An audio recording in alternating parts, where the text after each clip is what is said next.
Welcome to another episode of Depression, Bipolar, and Anxiety, Living as a Latter-day Saint. Today's episode is Keep It Stupid Simple. Yes, I know that is not the correct phraseology, but it felt better that way. We really don't need to be using stupid as an adjective for ourselves or anyone else. Before I get too far down the road, I should mention that this isn't an official publication of the Church of Jesus Christ of Latter-day Saints, and I should note that the best way to spread the word is by word of mouth or by social media, and I would hope you would do so. Now on today's words of information or insight, keeping life stupid simple. I am not sure why we adults feel as though our life needs to be more complex than it should be. And maybe it isn't really planned, but just happens. Complexity in one's life rarely leads to good outcomes. Now that is true for those who are not afflicted with mental illness, but it is far truer when you are discussing mental illness and management. There exists no reason or any value in adding complexity into one's life when you suffer. Complexity generally comes with additional stress, both in the sense of time and activity. It also tends to cause anxiousness, and with that comes increases in episodes and emotional cycling. Complexity in one's life does not have to be too many activities or busyness, but is often more found in the type of activities we choose and with those whom we choose as friends and companions in those activities. Meaning reducing complexity in our lives might be more about who we are working with rather than what we are actually doing.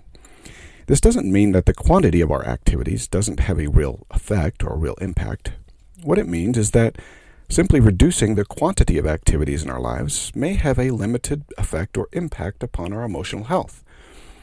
When we are trying to simplify our lives, we should consider all of our activities and those individuals we allow into our immediate lives.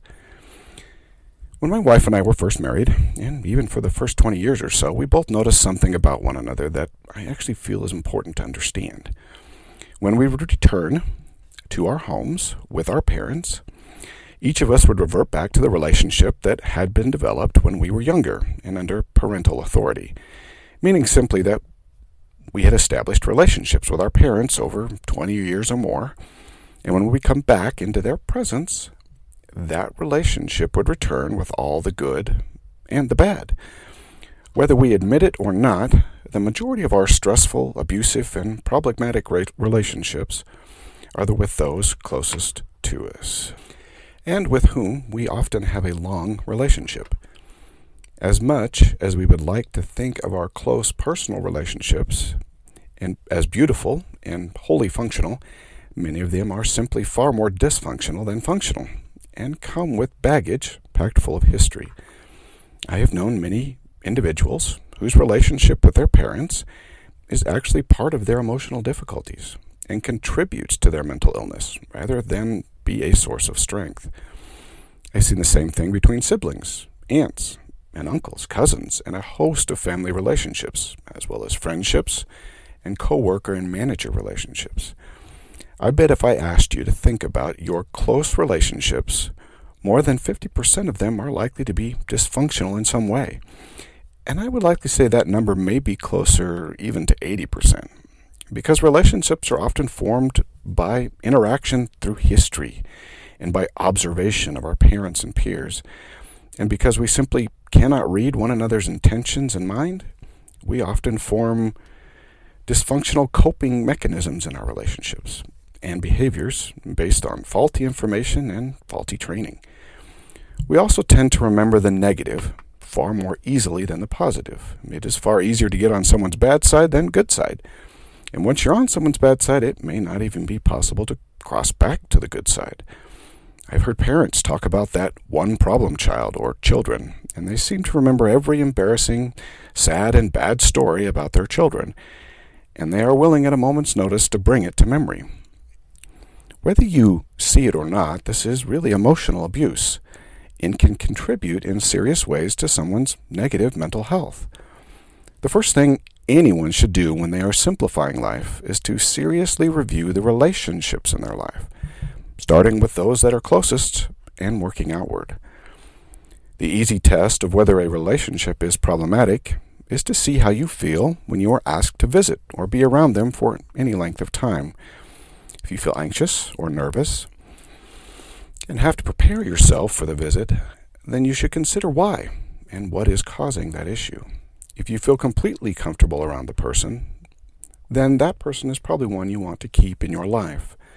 Sometimes you may not be able to pin down the why, but you know how being close to this person makes you feel.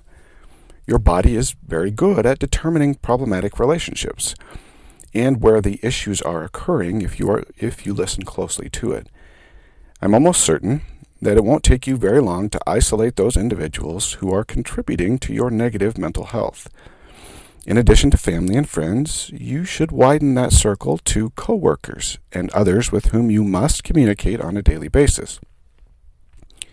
Any person that causes serious anxiety, nervousness, or uncomfortable feelings is someone with whom you should consider some countermeasures for your emotional health.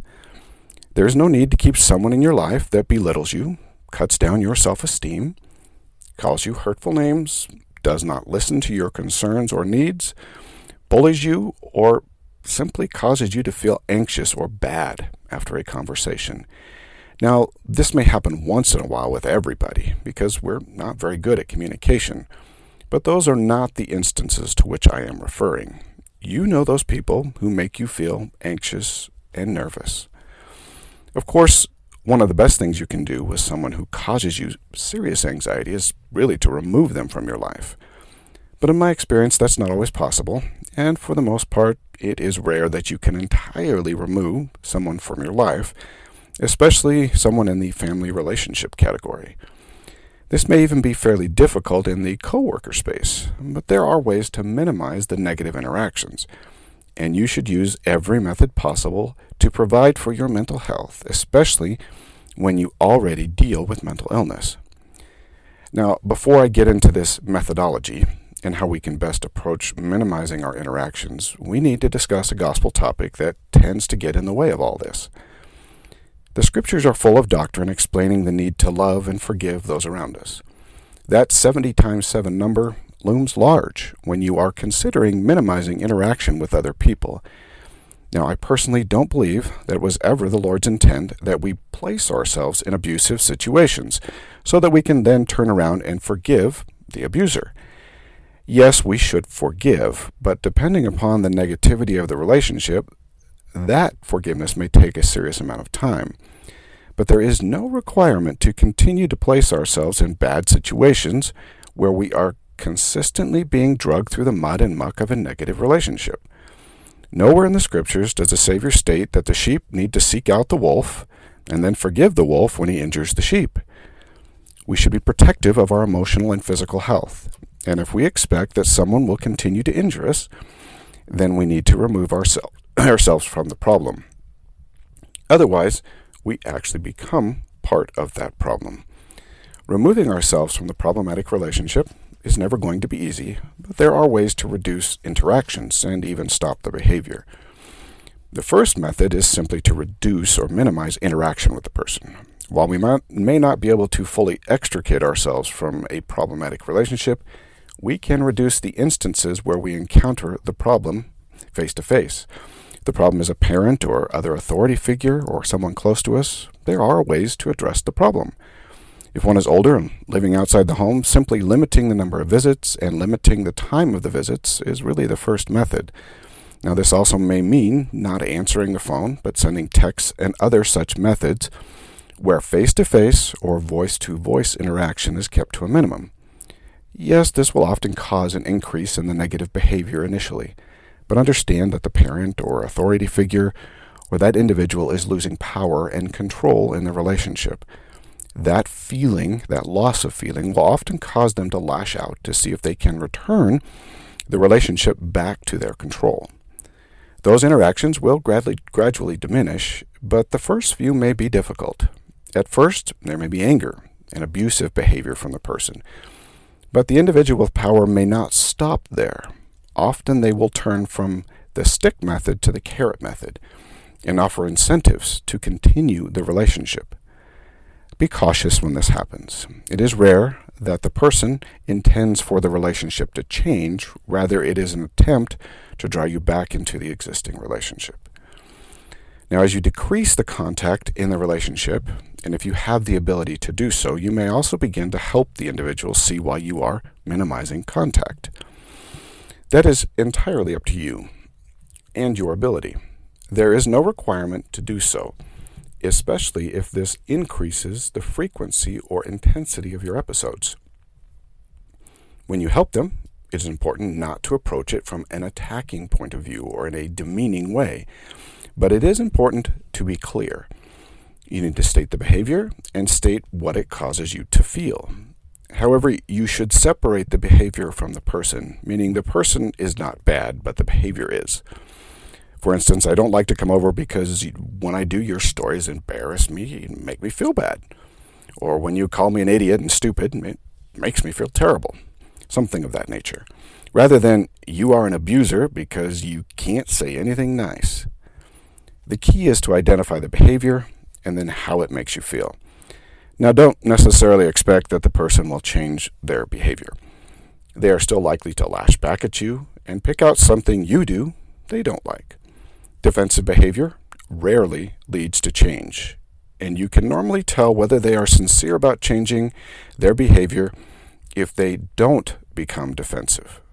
However, again, if you are not comfortable with doing this type of thing, there is no requirement. Limiting contact to text and email and avoiding one-on-one situations will actually be important to your mental health. Over time, the person who has lost their control in the relationship will actually drift to another relationship where they can feel that control again, unfortunately. So often, when we love people, we feel as though if we try hard enough, we can change them. The truth is that is really a fable. Yes, love and good example can change a person, but only if they are willing to change. True change must always come from the inside out and not the outside in. I admire and have admired many individuals who have remained in a difficult situation, loving and serving, and hoping for that change. But there is no reason to remain in that situation, especially if you are predispositioned towards mental health challenges. You can continue to love them from a distance and help them to see that if they truly desire a relationship, then a change must occur. Love does not have to endure abuse. One relationship that is objectively different is that of a spouse. Spousal abuse is far more common than one might think, and it really should not exist or even be tolerated. However, within the church, divorce is still a stigmatic word that can cause an individual to remain in an abusive situation far longer than necessary. No, I do not believe that divorce should be the first option or even the second option. Certainly, one should do all in their power to address the problem before divorce becomes the solution. And that may include counseling and certainly other resources. But again, a relationship is a two-way street, and both individuals will need to work together to solve issues of abuse. And when one is not willing, unfortunately, divorce can be the only solution. However, mental illness tends to cause, in these cases, a dependent relationship where the one being abused stays in the relationship because of emotional needs. In addition, the abuser often knows of the dependency and uses it to maintain the status quo and the abusive power structure. The answers to this problem are difficult from every perspective. Often before the afflicted person can move forward, they will need another relationship where they can depend upon sufficient support, not only emotionally, but to provide a buffer against the abuser. They need even more than emotional support from another person, but also in the sense of therapeutic help and medical attention. Abusive relationships where mental illness is part of the equation are some of the most difficult relationships from which to exit from the perspective of the abused and those who are mentally ill. The emotional needs of the abused, who is someone who might be mentally ill, even in a dysfunctional relationship, are actually met in part, and giving up even that small part of emotional stability can be an enormous task. So much so that it can almost be impossible without help from another person. The answer to this situation is another person who cares deeply and has the ability to provide for the emotional and financial support to allow for the abused to remove themselves from the situation.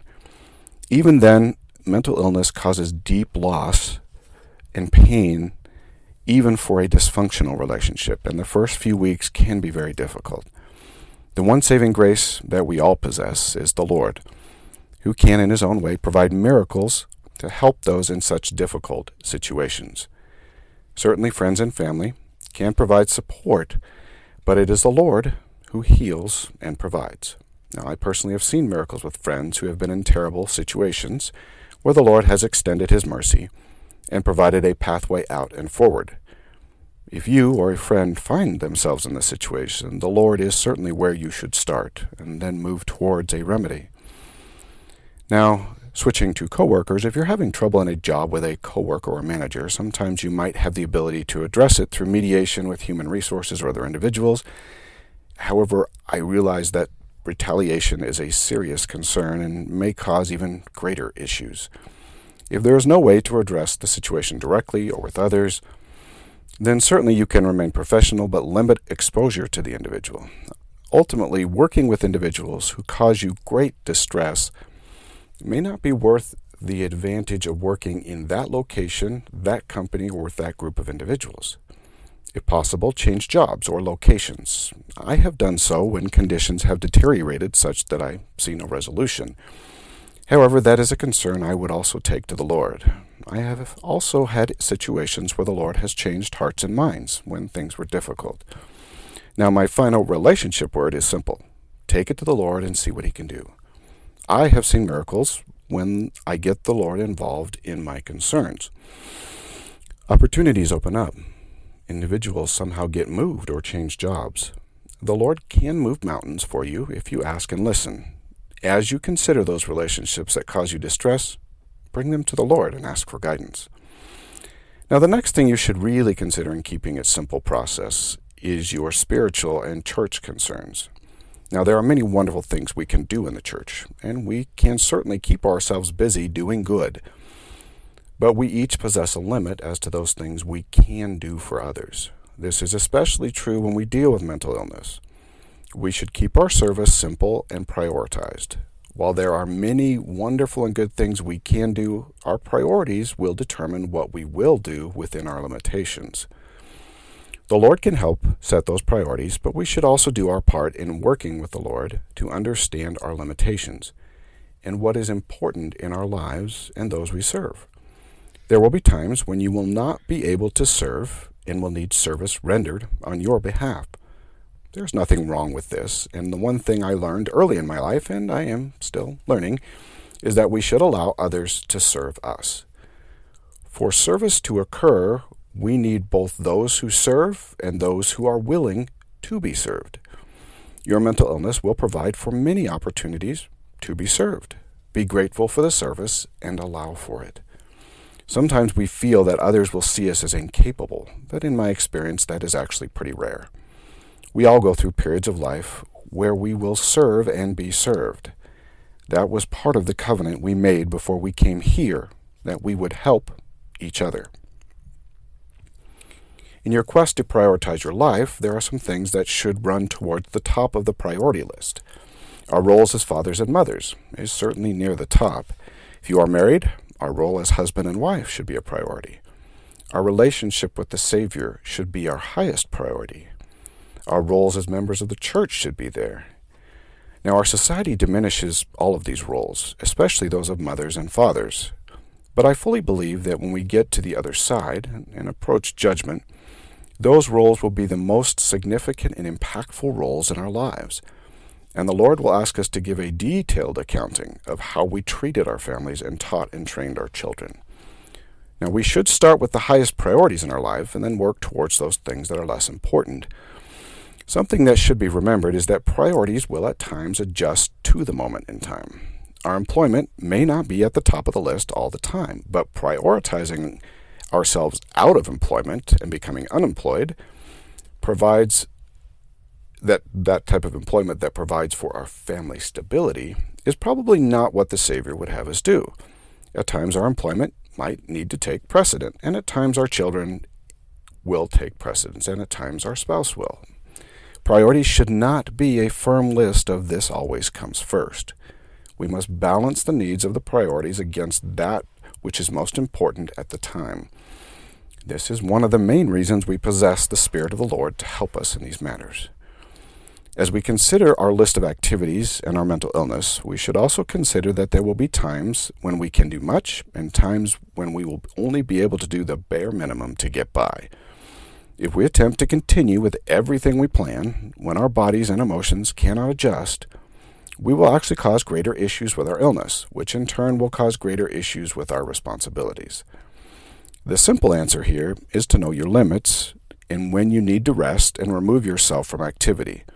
I personally have found this to be very difficult in the church, where activity is paramount, and where we feel as though missing a meeting or an activity is akin to sin. It is not sin to miss an activity or a meeting because of mental illness, although our mental illness might make us feel guilty for doing so. I have so often questioned whether I should go to a meeting, feeling terrible about going and staying. I have found that the Lord is very merciful when we struggle with our meeting attendance due to our mental and emotional illnesses. Even if we stay home, and maybe we could have gone without issue, the Lord understands. He understands that mental illness also confuses our decision-making process, and we struggle even to make those decisions, even easy ones. With a normal illness, one might be able to, like a cold, one might be able to push through and go to the activity without any serious consequences. That is not true with mental illness. Often as we push harder, the illness pushes back on us with greater force.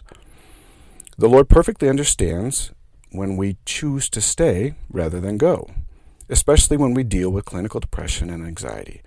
Do not think for a moment that the Lord judges you unfit for the kingdom because you missed the Christmas social or had to go home before Relief Society started. The Lord expects that we will do our best, and He understands when our decision-making emotions are in disarray. We should understand that decision-making is not purely a rational process. Without emotional drive, we would not do anything, and so it is not surprising when we have difficulties making decisions during our episodes. Just remember that the Lord understands, and He can help us when we struggle. And most of all, remember that He is very merciful. When we set out to simplify our lives, to better manage our needs and our illness, we should do so in every part of our life.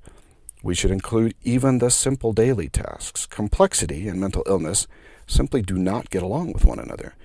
And what is even more important is that the gospel at its core is actually very simple and straightforward. We do not have to study every day for an hour, especially if we do not have the emotional capacity to do so. I have personally found that listening to spiritual music is very helpful to my morning, even before I study scriptures.